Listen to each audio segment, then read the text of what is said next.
வணக்கம் ஃப்ரெண்ட்ஸ், சூரியன் எஃப்எம். இப்போ பார்த்தீங்கன்னா, சட்டம் ஒழுங்கு கோரிக்கையை பார்த்துட்ருக்கோம். சட்டம் ஒழுங்கு கோரிக்கையை வந்து பார்ட் 15 பார்க்க போறோம்.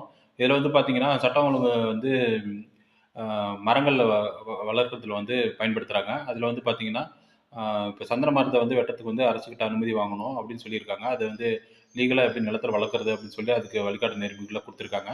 அது மட்டும் இல்லாது பார்த்தீங்கன்னா, அ பனை மரத்த வெட்டணும்னா கூட மாவட்ட நிர்வாகத்துக்கிட்ட அனுமதி வாங்கணும். புளிய மரத்த வெட்டணும்னா கூட வந்து அங்க அ இருக்கிற ஆர்டிஓ கிட்ட, பிடிஓ அலுவலகத்த, தாசில்தார்கிட்டலாம் அனுமதி வாங்கணும்.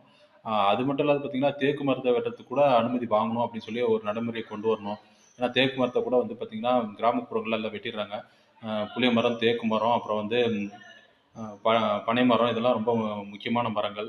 இதெல்லாம் வந்து தமிழக அரசு கன்சிடர் பண்ணி இந்த மரங்கள பாதுகாக்கிறதுக்கு வந்து நடவடிக்கை எடுக்கணும். அதேபோல வந்து சந்தன மரத்தையும் பாதுகாக்கிறதுக்கு வந்து நடவடிக்கைகள் வந்து எடுக்கணும். இது வந்து பார்த்தீங்கன்னா, சட்டம் ஒழுங்கு கோரிக்கை பார்ட் 15 இது போன்ற அப்டேட்டுகளுக்கு தொடர்ந்து நம்ம சேனலை ஃபாலோ பண்ணிட்டே இருங்க. சூரியகுமார், சூரியன் எஃப்எம். Thank you.